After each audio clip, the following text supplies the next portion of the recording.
Salut à toutes et à tous, bienvenue dans Culture T, votre émission entièrement dédiée, dévouée, consacrée à vos villes, à vos territoires, à travers vos artistes. Cette semaine, je vous propose une longue promenade de Paris à Mougins sur la mythique route nationale 7. Et j'ai choisi pour l'occasion deux thématiques artistiques, la bande dessinée et la gastronomie. Voilà, c'est parti, notre premier invité nous attend à quelques kilomètres d'ici, à Fontainebleau. C'est Thierry Dubois, il est auteur de bande dessinée et surtout l'un des plus grands spécialistes de la route nationale 7. C'est parti.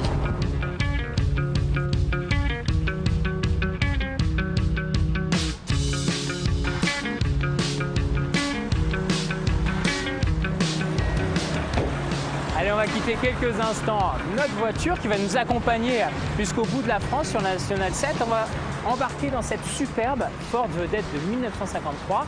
Thierry Dubois nous attend, il est auteur de bande dessinée, c'est surtout l'un des plus grands spécialistes de la route nationale 7. C'est parti.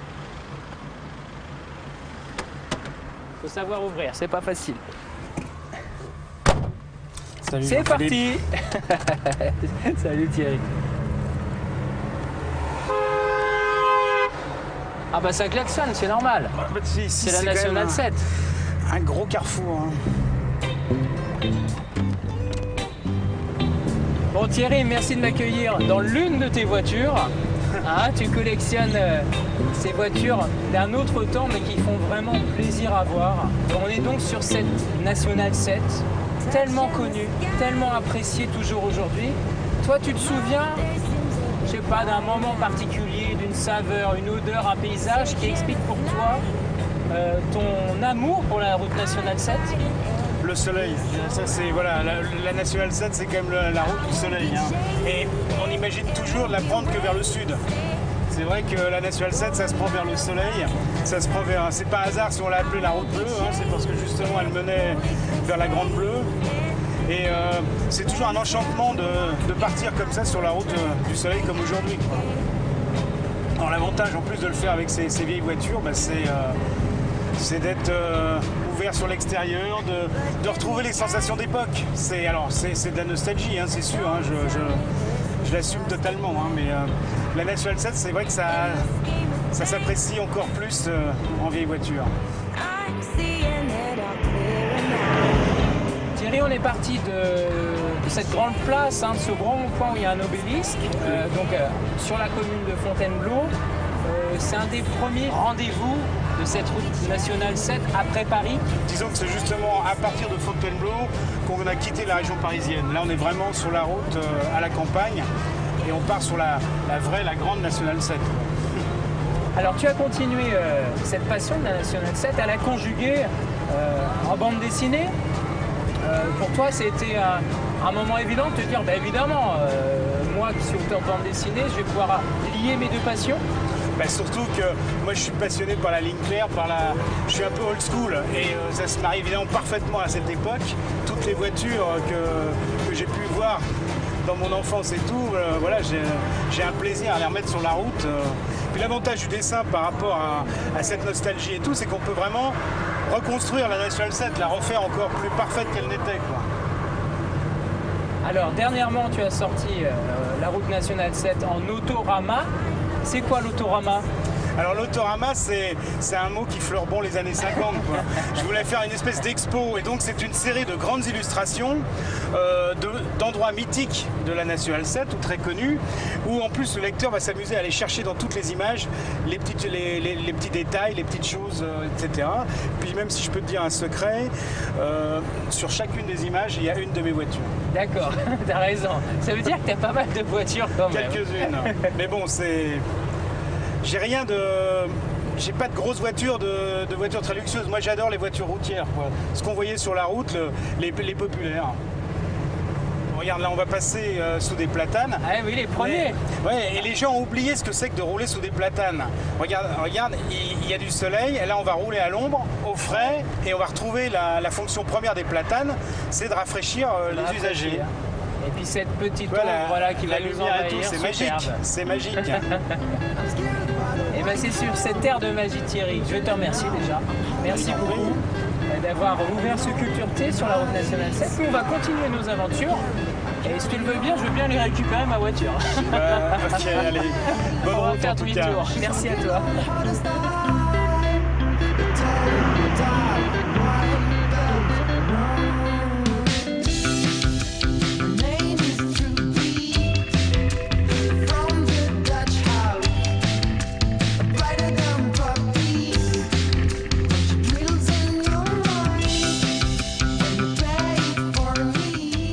On continue nos pérégrinations sur cette mythique route nationale 7. On a quitté Fontainebleau, affronté quelques intempéries. On recherche le soleil, hein, c'est ça la route nationale 7. On se rapproche de Lyon et on va aller découvrir un des plus grands chefs de la gastronomie française connu dans le monde entier, Monsieur Georges Blanc, 3 étoiles, qui nous accueille pour un événement particulier, les 60 ans de Relais et Châteaux. Relais et Châteaux, c'est une institution évidemment en France et dans le monde entier. Ça a été créé autour de la route nationale 7 il y a 60 ans. Donc on va aller découvrir ça tout de suite. Et juste avant, je voulais vous rappeler, Oliver, c'est désormais ce groupe qui va accompagner Culture T tout au long de notre aventure, évidemment pour les génériques et puis pour toute cette émission consacrée à la route nationale 7, musique.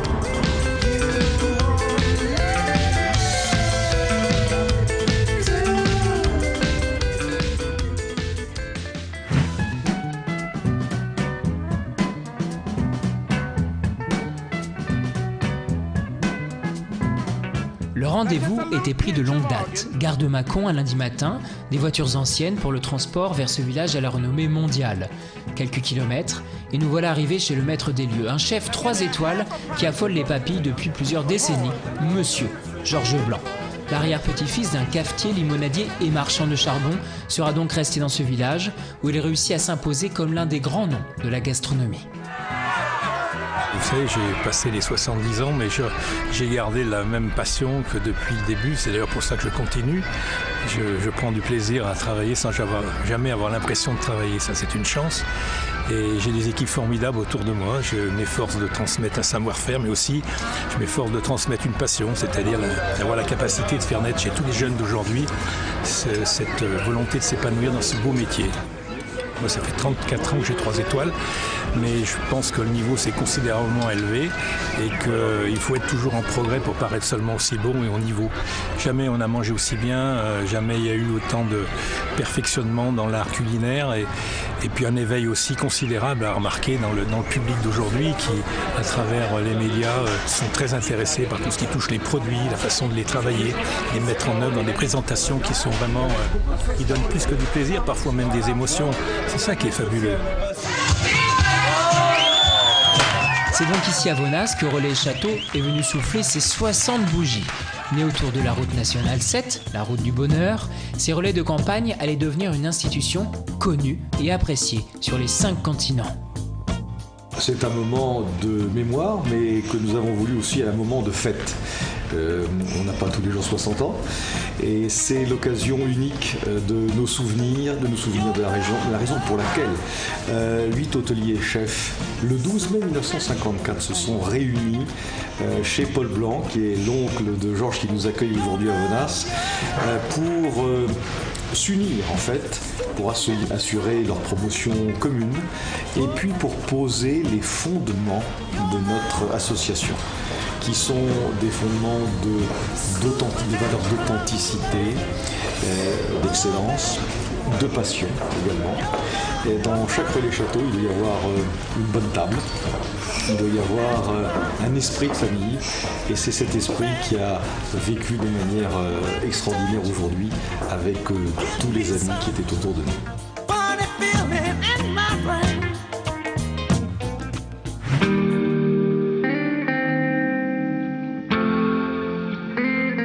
On continue nos pérégrinations sur la route nationale 7. On a quitté Georges Blanc à Vonas pour les 60 ans de Relais Châteaux. Maintenant direction Valence chez notre prochain invité, auteur de bande dessinée, c'est Franck Giroud.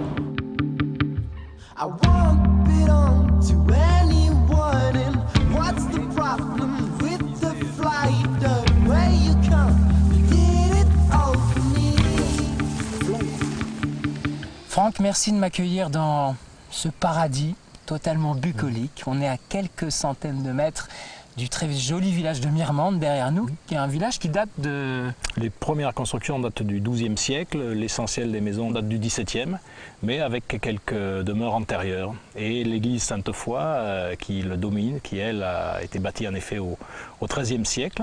C'est un village qui, depuis la mandature de Haroun Tazieff, qui en a été maire pendant 10 ans, a été classé aux monuments historiques et qui fait partie des 10 plus beaux villages de France. Et là on est donc au seuil de la Drôme provençale. La Drôme provençale commence à la forêt que tu vois à 100 mètres plus loin. Voilà. Alors on est vraiment juste à côté de la RN7. Vous voyez, il suffit de sortir de la RN7 pour trouver des endroits vraiment magnifiques. Tu es d'ici toi? Alors c'est le pur hasard qui t'a emmené là? Non, je suis toulousain d'origine. Ça s'entend un peu. Voilà, j'ai vécu un petit peu partout en France et dans le monde. Et dernièrement, une douzaine d'années à Paris.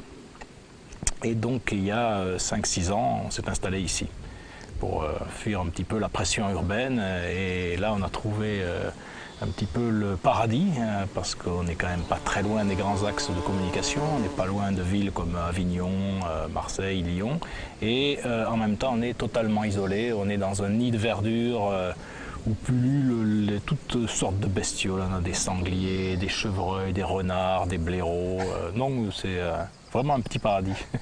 Alors Franck, depuis beaucoup d'années, on te connaît pour ces scénarios, je dis souvent à tiroir, et c'est vrai que tu aimes manipuler le lecteur avec délectation, c'en est parfois même agaçant parce qu'il faut qu'on s'y retrouve, il faut qu'on suive toutes tes histoires. Tu te rends compte finalement pourquoi tu aimes faire ça? C'est un plaisir jubilatoire de jouer avec le lecteur ou ça vient de plus loin? Tu dis bah ouais, moi j'ai toujours aimé faire ça, voilà, créer comme ça. Raconter des histoires, ça je l'ai toujours aimé. J'ai écrit ma première nouvelle entre guillemets à l'école primaire à l'occasion d'un concours. Et à partir de ce moment, je n'ai jamais cessé d'écrire. Je suis rentré au collège, j'ai travaillé dans le journal du collège, j'écrivais des feuilletons d'abord d'aventure, puis policiers qui variaient en fonction des lectures qui m'influençaient. D'abord Alexandre Dumas, ensuite San Antonio ou autre. Et donc ce plaisir d'écrire des histoires, je l'ai toujours eu, peut-être à cause de mon histoire personnelle, familiale, qui est une histoire extrêmement complexe, avec des tas de rebondissements, de mystères, de secrets plus ou moins dévoilés. Et par contre, après avoir écrit des histoires sur un mode classique pendant un certain nombre d'années, une quinzaine d'années, j'ai eu envie de faire autre chose. J'ai considéré que j'avais eu suffisamment de temps pour m'approprier un outil que je maniais, qui était le scénario, et je me suis dit, bon, avec cet outil, si je faisais quelque chose que personne n'a jamais fait. Et c'est comme ça qu'est né le décalogue. Coup de chance, le décalogue a été un énorme succès, donc les éditeurs m'ont permis de faire ce que je voulais derrière, et j'ai continué dans ce genre-là, avec Quintet, avec L'Expert, avec Page Noire, avec Destin, etc. Toujours des histoires très déconcertantes dans la construction. Claire, j'espère, que le lecteur ne s'y perd pas, mais il est toujours totalement surpris. Il est surpris à un point tel qu'en principe, quand il a terminé le cycle, il est obligé de recommencer parce qu'il s'aperçoit qu'il s'est fait berner et qu'une seconde lecture va lui offrir une autre histoire. C'est le cas du décalogue, c'est le cas de Destin, c'est le cas de Quintet surtout. Bon, merci Franck. Merci de nous avoir accueillis dans ce paradis. Venu me rejoindre ici.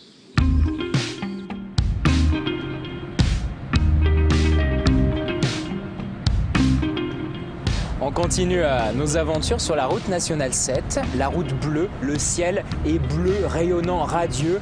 On est à quelques kilomètres des Baux-de-Provence où on va rencontrer l'un des grands noms de la gastronomie française, Jean-André Chérial, qui nous accueille dans son domaine, son petit paradis, Lousteau de Baumanière.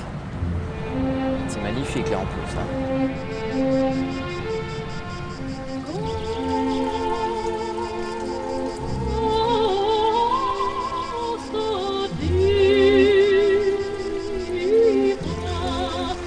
C'est dans un écrin de nature, entre la roche et le décor céruléen de l'horizon, que l'on peut découvrir le domaine Lousteau de Baumanière. Ici, le calme est une religion dont on se fait aisément l'apôtre. Jean-André Chérial en est la figure incontournable depuis maintenant 45 ans. Un destin atypique pour ce gamin des années 60 qui, après des études à HEC, ne savait pas vraiment quelle route choisir. Quand je suis venu ici, j'ai commencé donc, par faire ce que j'avais appris à l'école. Mais je déteste ça, hein. Je veux dire, la compta, la gestion, tout ça, c'est vraiment pas mon truc. Et finalement, c'est à ce moment-là que j'ai compris ce que j'aimais faire. Et ce que j'aime faire, c'est créer ou donner de la vie aux choses, c'est-à-dire créer dans un sens large. En cuisine, c'est des nouvelles recettes, c'est facile, mais ça peut être aussi créer un vignoble, ça peut être aussi reprendre une affaire comme le prieuré et lui redonner de la vie alors qu'elle est morte et qu'il ne se passe plus rien. Le domaine Housteau de Baumanière, c'est une bâtisse abandonnée du XVIIe siècle qui revit au sortir de la Seconde Guerre mondiale. André Tullier, le grand-père, en fait un repère pour gastronomes avertis. Aujourd'hui, l'établissement s'est considérablement développé sous l'impulsion de Jean André, tout en conservant son authenticité. Il va les 5 regarde la 41, non. Il y a deux mots que j'aime bien, c'est tradition et modernité. C'est-à-dire que on est sur les épaules des gens qui nous ont précédés, mais on est en 2014 et moi, je me bagarre toujours, parce qu'on dit toujours Baumanière c'est une institution. Ouais, c'est vrai, c'est une institution, j'ai fait tous les baptêmes, toutes les communions, tous les mariages de toute la bourgeoisie de Marseille, etc., et des gens de la région. Mais c'est pas parce que c'est une institution que c'est un musée. Et donc, tout le temps, je me bagarre pour faire comprendre que il se passe toujours quelque chose de nouveau à Baumanière, que c'est pas comme il y a 10 ans, c'est pas comme il y a 20 ans, c'est pas comme il y a 30 ans, et qu'il y a un côté moderne qui est important et que voilà, on innove sans arrêt, on fait des choses, etc.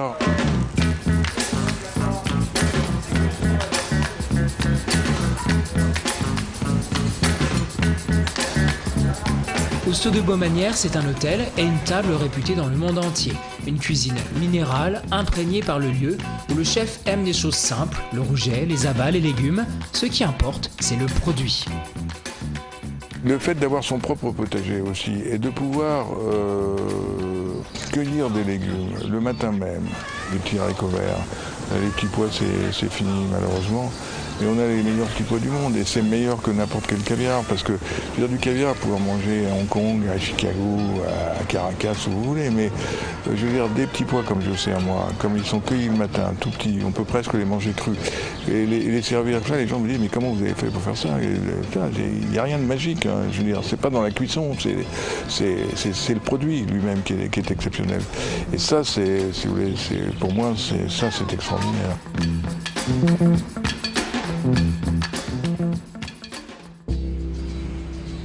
Bon allez, maintenant on est à Aix-en-Provence et j'ai rendez-vous avec l'un des plus grands auteurs de la bande dessinée, Monsieur Arleston. Voilà, je vais essayer de ne pas écraser la dame. Et il est là. Salut. Bienvenue à bord. Ah, ces Parisiens qui sont dans les voies de bus. Ah, c'est une voie de bus. C'est une voie de bus. Ouais, mais tu sais, à Paris, on conduit n'importe comment. On écrase les vélos dans les voies de bus. Hop, c'est parti. Alors Christophe, dis-moi où je vais. Alors bah écoute, on va tourner à gauche. D'accord. Et aller vers la rotonde qui est la grosse place aixoise avec sa belle fontaine. Ah, effectivement. Toi, tu es aixois, Christophe? Alors moi, c'est assez marrant. Je suis né à Aix, j'en suis parti, j'avais un peu moins de 2 ans et je suis revenu à 18 ans parce que mes grands-parents étaient profs à la fac. Ouais. Donc pour faire la fac à Aix, tout en me disant l'an prochain je remonte à Paris, l'an prochain je remonte à Paris. Et ça fait maintenant 30 ans que je me dis l'an prochain, non, j'ai arrêté de me dire que l'an prochain je remontais à Paris. Ouais, là tu t'es dit c'est fini. Il y a un âge où je remonterai pas de toute façon, ça m'intéresse pas. Non, et puis tiens, tu peux faire 2-3 fois le tour parce que c'est joli par là. Ouais, c'est très joli. Et... Tu te rends compte finalement que Aix a été une source d'inspiration ou pas du tout? Aix, c'est la ville où je me sens bien pour écrire. C'est une ville où j'ai vraiment trouvé immédiatement le plaisir d'habiter. Bon, c'est une ville étudiante, donc une ville super jeune, avec la moitié de la population, c'est les étudiants. Ouais, donc beaucoup de soleil, évidemment. C'est le soleil, c'est une douceur, une qualité de vie en fait avant tout. C'est une ville pas stressante du tout tout le centre-ville. Alors là, évidemment, tu viens avec ta voiture, erreur, parce que tout le très beau centre-ville est piéton. Donc en fait, c'est une ville où on n'utilise quasiment jamais sa voiture. D'accord. Moi, je dois la sortir du garage une fois toutes les 3 semaines. Voilà pour. Et sinon, tout se fait à pied et on est dans toutes ces rues du XVIIe siècle avec leur vraiment tout un charme, tout un plaisir à lever le nez sans cesse. Puis on va prendre le cours Mirabeau. Mais toi, tu n'as jamais utilisé Aix ou son architecture dans l'une de tes créations? Je l'ai utilisé dans un Léoloden, puisque D'accord. Léoloden est une série de polars qui se passe dans les régions françaises avec Marseille comme base. Donc pour moi, c'était logique de montrer Aix une fois. Mais après, disons que c'est plus l'esprit et l'âme de la ville qui va m'aider à écrire. Christophe, pour nous, lecteurs, j'allais dire pauvres mortels, comment tu peux nous expliquer un processus de création, notamment pour tes séries les plus connues, j'allais dire science-fiction, heroic fantasy, qu'on est ici, en plein, dans une ville historique comme Aix-en-Provence? Justement, on est dans une ville historique, donc la fantaisie se nourrit de l'histoire, se nourrit des images de l'histoire. Et quand je vois une fontaine comme celle qui est en face de nous, couverte de mousse, tout de suite j'ai l'impression qu'elle peut sortir d'une histoire de fantaisie. Et quand je lève le nez, je vois des petites statues, des façades ouvragées, des petites niches, la cathédrale à Aix qui est un endroit magnifique avec un cloître qui m'a beaucoup inspiré. À une époque, on pouvait rentrer la nuit par une petite porte dans le cloître de la cathédrale et j'adorais aller là, sous les étoiles. Bon, il y emmenait des petites copines des fois, j'étais étudiant, mais c'est un endroit avec des colonnades sculptées, avec des tas de petits monstres de gargouilles sculptés dans les colonnades. Et là, on est en pleine fantaisie. Justement, le fait d'être dans une ville ancrée dans l'histoire nourrit énormément la fantaisie. Bon Christophe, merci à toi. Eh ben de rien. Merci de nous avoir accueillis ici à Aix. Et merci d'être venu visiter cette ville. Alors là, c'est marrant parce qu'on est dans ma rue en fait. Ah, bon, voilà, la rue où j'habite. On a bien Finalement, choisi. tu as fini par trouver chez moi. On y arrive. La petite terrasse qui est tout là-haut, tu vois 3 barreaux blancs. Oui, voilà. ça c'est chez toi. Ça c'est ma terrasse. Et bon, on va te déposer. Et je sais que tu es un grand amateur et fin connaisseur de la gastronomie. Et on va quasiment conclure cette émission entre la BD et la gastronomie. On va aller à Mougins. Ça sera notre dernière étape. Rencontre avec un chef qui a eu 2 étoiles à Courchevel, là qui redébute une nouvelle aventure. C'est parti, messieurs, dames.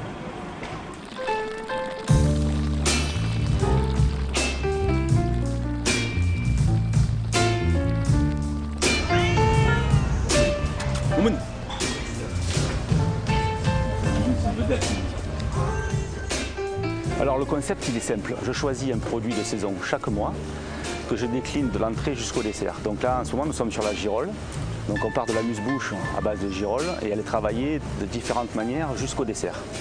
Voilà, et ça change tous les mois, donc ça donne un rendez-vous si vous voulez à la clientèle qui vient par curiosité donc découvrir ce qu'on peut faire avec une girole, avec une Saint-Jacques, avec du cèpe, on fait du chocolat pour le mois de décembre, on fait la truffe au mois de janvier. Et de ce concept est sorti un livre qui s'appelle Le produit à l'honneur.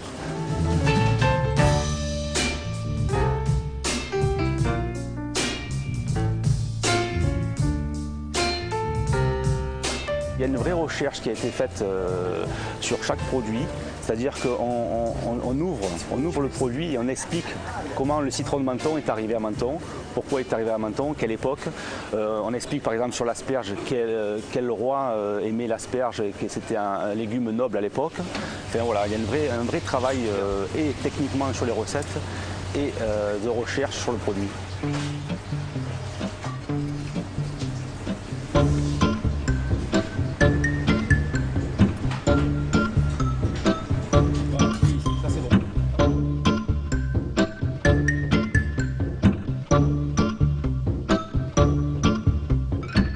Souvent le soir, souvent la nuit, parce que la nuit tout s'apaise. Il n'y a plus le téléphone qui sonne, il n'y a plus les clients dans le restaurant, il y a une espèce de quiétude qui s'installe dans le restaurant. Souvent je prends un petit verre, ça détend un petit peu, parce que la journée est quand même assez stressante, il ne faut pas se le cacher. Et là en fait je pars dans mes souvenirs et j'ai les saveurs qui arrivent en bouche. Et avec ce que je suis aujourd'hui et ce que j'ai fait hier, j'associe les deux, c'est ce que ça donne, ce qui sort aujourd'hui, quoi.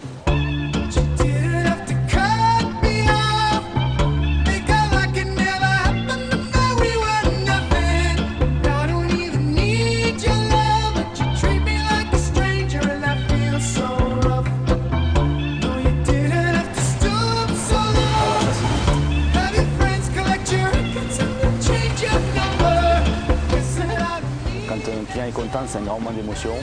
Quand j'arrive dans mon restaurant, que je vois qu'en cuisine, il y a une vraie énergie, il y a une vraie osmose entre les collaborateurs, ça c'est une grande émotion. Quand on reçoit des beaux produits avec nos fournisseurs, c'est une grande émotion quand on voit le produit arriver brut, qu'on va le travailler. Donc de suite, ça impose le respect aux cuisiniers. Quand on a des belles courgettes violon qui arrivent comme en ce moment, ou des belles girolles bien saines, bien fermes, de suite, je le vois, moi, avec les cuisiniers, ils la travaillent différemment que si elles étaient molles et grosses et pas belles. Donc tous les jours, tous les jours.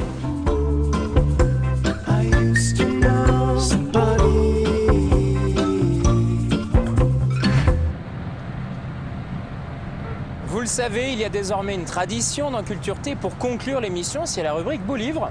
Cette semaine, je vous propose un focus particulier. On va se rendre à Saint-Tropez, au château de la Messardière, pour le prix du roman de l'été. Sur les collines de l'icône Saint-Tropez apparaît le château de la Messardière. Bien plus qu'un hôtel de luxe, il est devenu le repère artistique d'une presqu'île où la culture se fait de plus en plus rare. En 2011, sous l'impulsion d'Alexandre Duranviel, le directeur de ce lieu unique, naît un prix littéraire qui sort des sentiers battus de la capitale. Lorsque j'ai rencontré des partenaires sur Paris, on m'a tout de suite expliqué comment fonctionnaient les prix littéraires. Et alors là, ça ne m'a pas plu du tout. C'est-à-dire un endroit fermé, un jury qui se réunissait entre eux, des auteurs qui étaient tenus éloignés. Pour moi, il fallait faire une véritable fête du livre, une fête des auteurs, et le partager avec le public du golfe de Saint-Tropez. Mais dans tous mes livres, je cherche ça, je cherche le bonheur. L'une des particularités de ce prix littéraire, c'est un grand oral devant un public de lecteurs avertis. Une expérience qui ne laisse pas indifférents les écrivains, même s'ils sont très connus. On montre que derrière un auteur, derrière une page blanche et une page noircie, il y a un être humain qui vibre, qui tremble, qui se remet en question à chaque fois devant son public. Parce qu'on peut être un auteur reconnu, couvert de prix ou débutant, c'est la même chose face au public, face à un nouveau roman. C'est une prise de risque maximum, c'est un saut dans l'inconnu.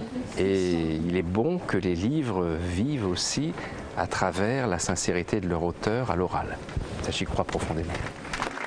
Le lauréat se conjugue au féminin en la personne de Colombe Schneck. Son livre nous plonge en cette année 1967 où la plus grande icône féminine du siècle, Brigitte Bardot, va vivre une histoire d'amour brève mais superbe. Je suis écrivain quand j'écris mai 67, je ne suis pas journaliste et donc j'ai une liberté absolue. Je dois décrire la plus belle fille du monde, mais aussi généreuse, bonne, pleine de fantaisie.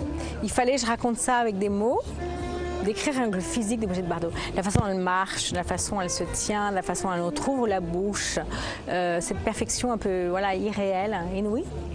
Il fallait que je décrive ça. Quand j'écris, je ne pense pas à qu'est-ce que je dois faire. De toute façon, je ne fais jamais ce que j'ai envie de faire, ce que j'aimerais faire. Mais je voulais raconter ça à une femme libre. Prix littéraire, exposition, concert, le château de la Messardière n'en finit pas d'être l'un des phares artistiques de la ville de Saint-Tropez. C'est la fin de votre émission Culture Thé consacrée à la route nationale 7. Après plus de 1400 km, nous avons terminé notre périple avec Paul qui a réalisé toutes ces images ici sur la place du petit village de Mougins. Voilà, en plein soleil, on en profite. Si vous souhaitez suivre votre émission au quotidien, c'est sur les réseaux sociaux, Facebook, Twitter, avec mon profil et celui de Public Sénal. Jeudi matin, je vous retrouve avec ma chronique bande dessinée dans Métro News. Le vendredi, c'est dans Télé Loisirs. Ciao, en musique avec le groupe Oliver. Et à bientôt pour d'autres aventures dans Culture Thé.